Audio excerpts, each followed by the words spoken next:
we went to the hot rod show in Burlington one afternoon, and on the way back, we stopped to see a friend of mine. And they had this 57. They'd been racing for years, and just always kind of had a fascination with it. We stopped in there, and I was standing there talking with the other Todd, and we're shooting the shit. And I look over, and I see my son shaking hands with his father. And I'm like, "What are you doing?" He says, "I just bought that car." You did now? Who's paying for that car? Well, anyway, you know how that works. And we ended up dragging home a 57 Chevy race car. And it was a cool looking old piece. It had an old school look to it that I just kind of liked, but and I thought Ty liked, but when he got it home, he started tearing into it. And boy, he scared the hell out of me. I thought, man, he's never going to put that thing back together, but he did. He did. He kept after it. You know, we started out making really just something fancy more than a good race car. We didn't take any consideration into weight on anything at all. It was, you know, a 327 4-speed Muncie deal, just not a really fast car, just something to go to the track and have some fun. A father and son project, and that it was. But it became a much bigger project because we got bored real quick with a 327 4-speed, and we ended up with a 620 horse 350 after not very long. So I strapped my kid into a heavy car that was pretty quick, pretty early. So he had to learn. He was baptized by fire. And I guess I was dumb enough to let that happen, but we sure had a lot of fun. And this thing, over time, it's developed into something more. But it was a great little car with a Jericho 4-speed and then a Jericho 5-speed, and that old 350. I think it ran a best. It ran a best of 1036 in the cold with that 5-speed. In the hot weather, it would run a 1050 or 1070 depending on the day. And then we went ahead and built the 421 for it.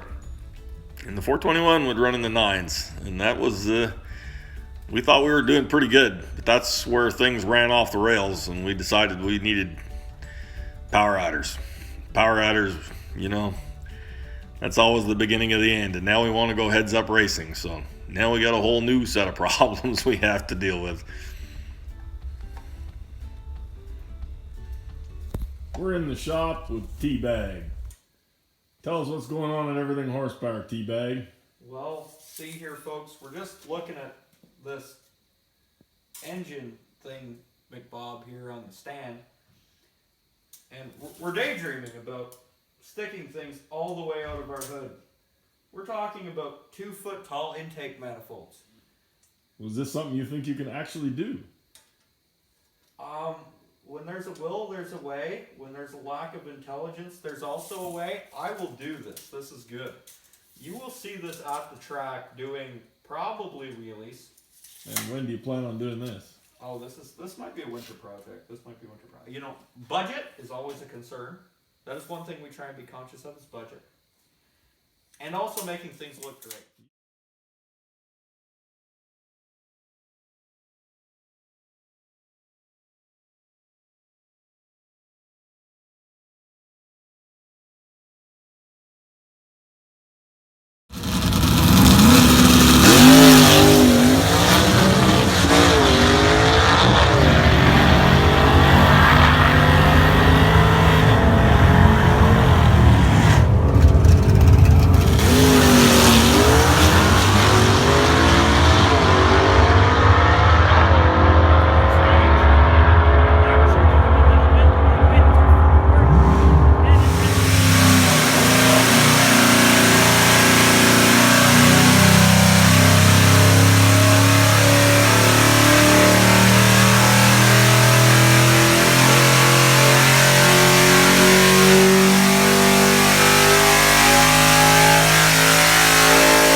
scats, well, they weren't really made for boost, and we did blow one of them right out of the engine, which, you know, happens, especially when you get a little nutty with boost, but that's what we do. We do stupid things.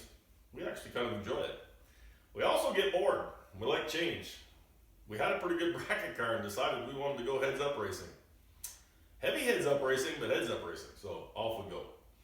And we had a lot to learn. I mean, if you look at the video before, you see where Junior's got his supercharger he's mocking up. Supercharger never happened. Nitrous happened, turbos happened, all kinds of stuff happened, which we'll do a part 2, you get to see.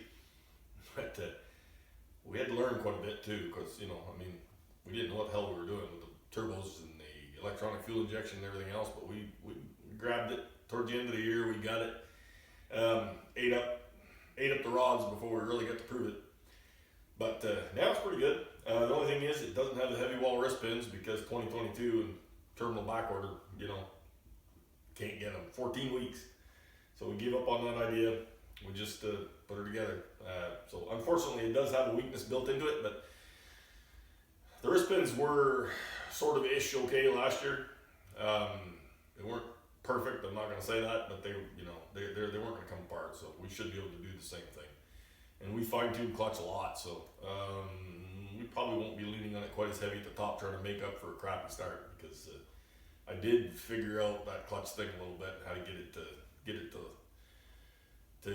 get my spring pressure where I needed it to launch it. That was the issue, and so I started playing with stand height there towards the end, and that really got it right. So then we could start putting weight on it and getting it where it really worked nice. I think we're there. So I just wanted to kind of show you guys where we are now, what we're doing. Set you up for part 2. Show you what we did last year. You get to see it with the turbos and stuff. I know it's not really a nostalgia car anymore, and it was real popular, but we just get bored real easy. So this is what we're doing. We'll build a nostalgia car. I've got another one. We'll build actually a real gasser at some point here. This year, Lord knows what the economy is going to do, so I'm not going to jump into spending a lot of money on that. But I've got one. It's a 57 hardtop body. It'll be fun. It'll be a straight axle. It'll be really old school. So we're not giving up on the old school stuff just yet. But stay tuned for part